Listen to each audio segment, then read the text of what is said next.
Welcome, Panther Nation football fans, to another edition of Growlin' and Prowlin'. I am the one and only Mr. CeeLo here, talking all things Carolina Panthers, from the postseason to the Super Bowl to the offseason, from the draft to OTAs to the preseason to the regular season shenanigans.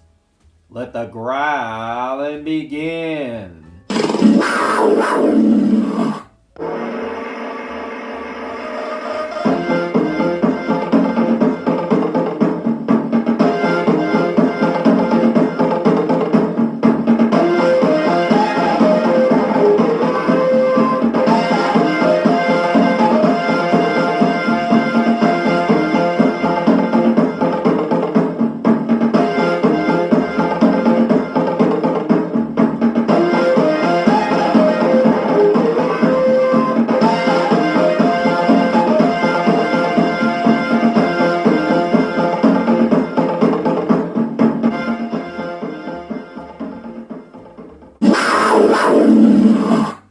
Welcome back, all you Panther lovers and Panther fans.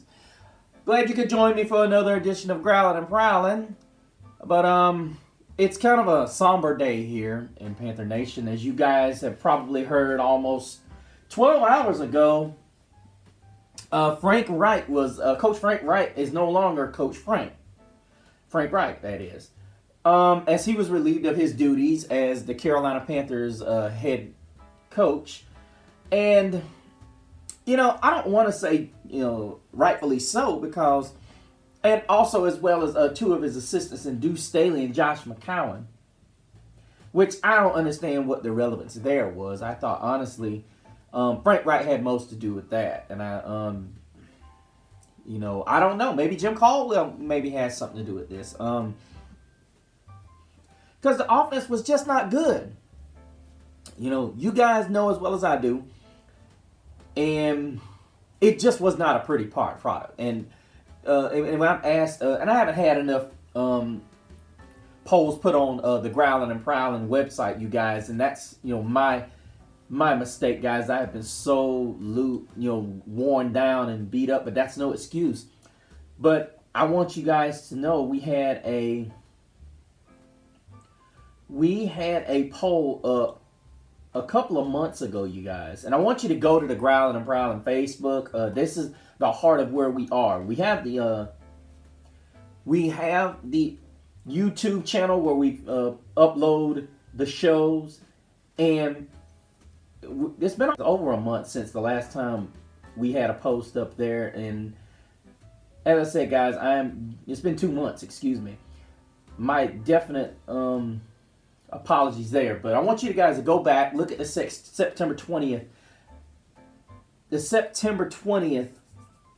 poll that we put up. Who is to blame for Bryce Young's early struggles? And 24% of you guys said the receivers, 20% of you guys said offensive line, 9% play calling. And,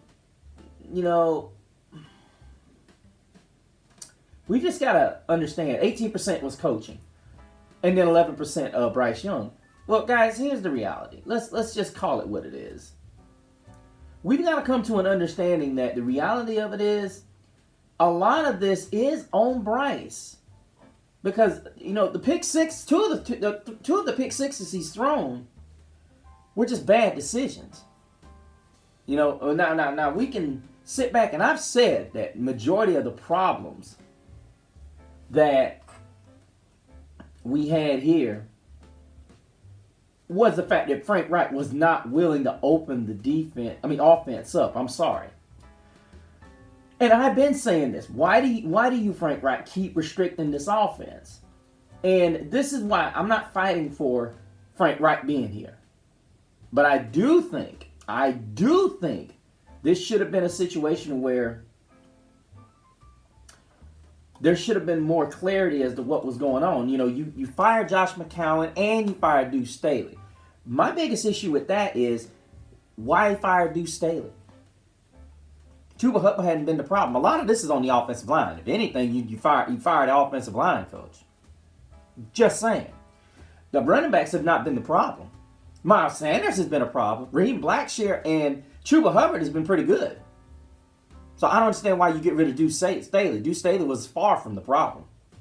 Can't run the ball if your running backs have nowhere to go. And I would say, for the most part, the running backs have done exceptionally well, with the exception of Sanders. Just saying. Scott Fitterer is the problem here. Josh McCown. It seems funny to me. Now, maybe Josh McCown was not doing some things on the flip side that maybe, just maybe, that David Tepper did not like, as far as the way Bryce Young was coming along. I thought he looked pretty good. I just thought the play calling was bad. That's what I thought. I thought a lot of this was just on play calling. And let's keep it real. What I knew, and I think I told you guys, I knew as soon as Frank Reich took back the reins of the offensive coordinating position, even after Thomas Brown went 1-2 as the offensive coordinator, considering Reich never won a game as a play caller, as a Carolina Panther coach, that is. It bothers me. It bothered me that it was so quick. I think the problem is if we look at the offense, it was like I've said many weeks, you guys, it was just so bland. Looking at the Carolina Panthers offense was about as bad as watching a root canal at times.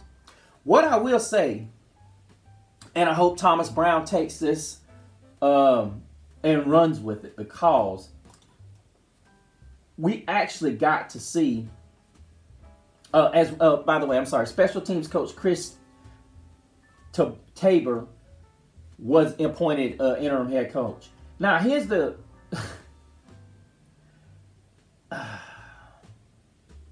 problem I have with him being named the interim head coach. Is more than likely it's going to spell the end of Tabor as the special teams coordinator, special teams guy. Because most of the time the interim guy doesn't hang on to his position and they go elsewhere. Here's the problem I have. You name a special teams guy. Now, don't get me wrong. More than likely what he's trying to do is light a fire under the team. That's what it seems like. To me, I'm still a believer in this roster. We actually got to take a look at an individual whom I am very, very fond of because of his size. And you guys know who I'm talking about. I'm talking about DJ Shark. I love this guy. And the reality of it is, this is a baller. This dude is a baller. And like I said earlier about Scott Fitterer, the pressure is also mounted on him, I would imagine, because he's still one of the few guys that is from the original regime.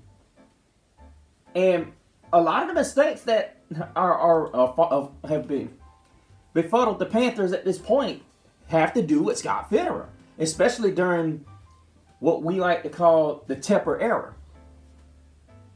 I mean, we can sit here and we can call it what it is, and we're looking at other changes that may need to be made. Because right now, to me, I'm going to say it like this. Some of it's personnel. I don't think it's all personnel, but I will say, to me, a couple of decisions are huge when it comes to Scott Fitterer. First of all, the trade of McCaffrey.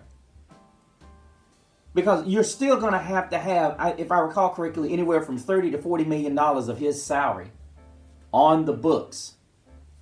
And, ladies and gentlemen, that's not cheap. You know, people can sit here and they can throw up any excuse that they want. But the reality of it is, we have to deal with what kind of situations we allow ourselves to be placed in. Now, we have a total of $50 million of dead money. And majority of that dead money came during Scott Fitterer's time. Now, a lot of you Panther fans called for Christian McCaffrey to be gone. And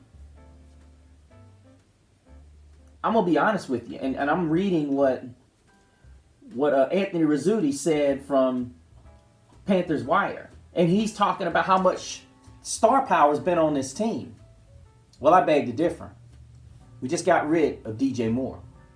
We had Christian McCaffrey. We have Brian Burns. This man found Frankie Louisville, whom, if I recall correctly, was familiar with Matt Rule. So really, that was a Matt Rule find.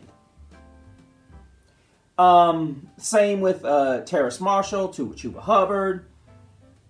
And honestly, it's up in the air as to who chose Sam Darnold. I personally was on the Teddy Bridgewater, and a lot of people are going to say that was a bad move. Actually, our defense was not that good that year. And Christian McCaffrey was hurt. People forget that one year we had Teddy Bridgewater. We were in competitive games. We even went into Arrowhead, and we lost on a. We ended up. I don't know why Teddy did this, and it ended up basically ending McCaffrey's what was a riddled, injury-plagued 2021 for McCaffrey. No, excuse me, 20, and it was all downhill from there. And we ended up missing a field goal, and that was the rest of our season because we had no way of getting anybody else involved. Now, I will say this. I think when you combine, I personally feel when you start including tight ends in your scheme, it's more important. I thought the Joe Brady era was just a disaster because at the end of the day, what happens is Joe Brady, when you have Jamar Chase, Terrace Marshall, and Justin Jefferson along with Joe Burrow, anybody can do their thing the way they did at LSU. Now, with that being said, I want to get back to where we are. We have to go back to basics. And for people to blame Scott Fitterer, that's only part of it. Because, as I said before, the Hassan Reddick hiccup was a huge blunder. To me, even the Teddy Bridgewater release was a hiccup. And I think Matt Rule was a big part of that because if y'all recall, Teddy Bridgewater said that these guys didn't even work on red zone offense. And it showed. We were terrible in the red zone. Didn't have any type of tight end play. DJ Moore was not featured correctly. Robbie Anderson was partially featured correctly. And it just looked like the offense was it was more open, but then there were times it looked as bad as Frank Reich's. So I'm not going to blame Scott Fitterer for certain moves. However, I will say I will blame him for trading up to get DJ Johnson. I will, however, blame him for doing what he did to get Christian McCaffrey gone instead of getting adequate compensation. Yes, you heard me right. I have not done a show on the Christian McCaffrey deal. It was a disaster of a deal. You must get a first-round pick for Christian McCaffrey. Without a doubt. And then you follow it up by giving away DJ Moore in that deal. And people, you can sit here and say, I'm saying this because we see what Bryce Young was. Guys, I was not happy with this deal from the jump. I wish I would have went on ahead and done a show. I was not happy. And I think I've said this and I've alluded to this in a couple of shows. You don't give up 3 firsts for 1 pick. And see, now the Bears are swimming heavy. They've got a nice position to be in. So they've got another first. And then on top of that, they've got another second and a third to play with. And that first may turn out to be the number 1 pick this year. That's a dream scenario for any team that's giving away a pick, you guys. Then you give away DJ Moore, who had a career game on Thursday night in front of the whole world. And they have a decision to make because, honestly, this is a strong quarterback class this year. But here's what I say, and I'll do this on a Gridiron Gab Pro style. I'll tell you exactly what I think Chicago should do based on what I'm watching tonight. But Fitterer made that bonehead decision.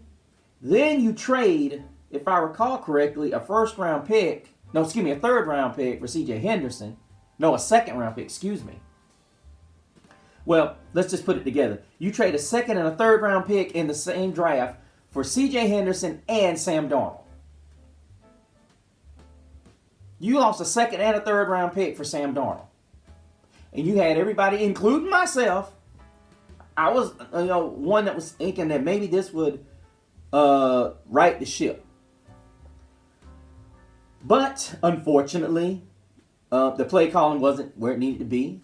And I'm a firm believer, if you're going to draft a certain type of quarterback, you have to play his way 70% of the time, because he has to get comfortable, needs to do. No, excuse me. He needs to have resources that he can do what he needs to get done. That's just the reality.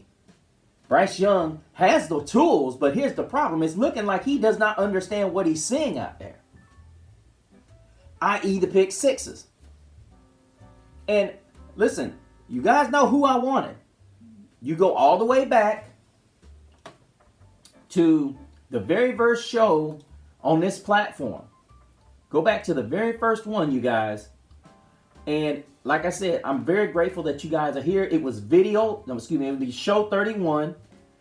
The very first one. Just go down in the Growling and Prowling section. You guys can look at it. Just click on videos, and you can go all the way down to the very first one, which was Growling and Prowling 1.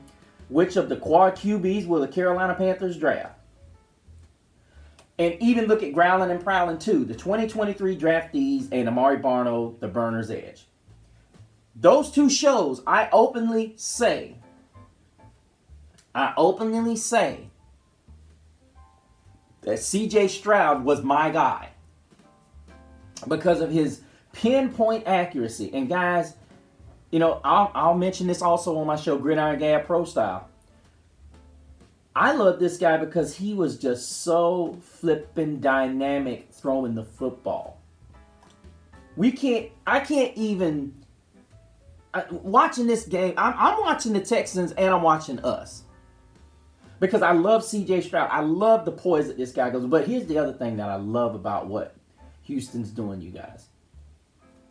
They are catering to the same type of plays that made him the number 2 pick in this year's draft, you guys. Now, I'm going to say this, and hopefully Tapper or Tapur, I hope I get your name right. I'm sorry, coach, but you are a new coach, and I do want us to understand. We hope you understand that this is going to have to be something that you work with Bryce on. Get Thomas Brown and Jim Caldwell with Bryce and say, what do you do well? What makes you comfortable? Now, in my opinion, Coach Avero needs to be the head coach next year. And the way we do this is why I say, and you tell Coach Avero, you get a guy that's going to be your understudy and you call the defense. You call the defense. We need to hang on to Coach Avero. But I will say this, in relieving Frank Reich as our head coach, we need to understand, Tepper, you made a mistake letting Wilkes go. This team had an identity that it did not have under Matt Rule. This is why I will vouch for any coach that's an interim coach that gets this team, or any team, back in a position of competitiveness when it once looked like it was totally gone. There are times it looks like our team is just out there, just dead in the water. And we've got guys out here that don't even have roster spots, but yet these guys are out there doing what they do to try and not only make the roster, but to make a difference and to get us on the winning track. We cannot keep only getting one score a week. The defense has done its job. Coach Avero, and anybody that has a problem with Coach Avero needs to go back and watch the tape, or you just don't know football. This guy's doing his job, and he's doing it well. Let it go, let it go. Anybody that has a beef, you don't know the game. With that being said, I appreciate Frank Reich, but Frank, I don't know if you just ultimately took this job because it was just handed to you or what your reservation was, but I looked at it in preseason and it just looked like this offense was just stagnant, and Ultimately, it looked like you wanted C.J. Stroud and not Bryce Young. Guys, it would not surprise me if Reich came out and said, I ultimately wanted C.J. Stroud, but Tepper and powers above me said Bryce Young. It would not shock me, you guys, because I'm looking at it and I'm saying to myself, when the Carolina Panthers and Scott Fitterer and company traded to Chicago, Adam Schefter and all the big guns said that they felt like C.J. Stroud was the guy based on Frank Reich. That's what it looked like. That's what it looked like. And I think I brought that up in one of the shows. But here's the reality, guys. If that's the case, that possibly could be what it was. It could be possibly what Frank Reich went in there and they had that meeting with. It's possible. All we know now is that we have our special teams coach as the head guy. I don't have a problem with Coach Avero. I think he needs to get the job at the end of the season. I really do. And reality of it is, Coach Avero, keep doing your thing. Coach Brown, here's your chance. If you got some stuff that you got hid away that you can put into the playbook to make Bryce's life easier, by all means. By all means. Let me know what you guys think, and who do you think the guys should, owner Tepper should put in place for the next head coach for the Carolina Panthers? Because me personally, I'm looking at it from the standpoint of we have to get it right. At least be able to turn this thing around. And right now we're being put out there for the wrong reasons, you guys, and it's not fun. I'm not liking it, and unfortunately, right now not only we the worst team in the NFL, but we're the laughing stock of the NFL right now. And I'm gonna be honest with you, David Tepper, you ought to be ashamed because you should have kept Hit Wilkes. You can't sit there and fire Frank Reich, Deuce Staley, and Josh McCown. Anyhow, guys, let me know what you think. Go to the Growling and Prowling Facebook page and let me know what you guys think. Do we hang on and make a run for it to finish the season? Or do we continue to make a mockery and give the Chicago Bears a shot at Caleb Williams or Marvin Harrison Jr.? Like I said, best of fortune to Chris Tabor and Thomas Brown, as well as Coach Avero, who keeps doing well, and hopefully Bryce Young can get it back on track. But also a little tidbit of information before I go. Frank Reich is the first since the 1970 merger to be fired in back-to-back seasons. But we wish you well, Coach Reich, and hopefully everything works out for you. Thank you for your service. Of course, even David Tepper mentioned that, but I just wish things could have worked out and not been so blah. Till the next time, you guys, keep prowling the airwaves and keep growling out. Keep pounding.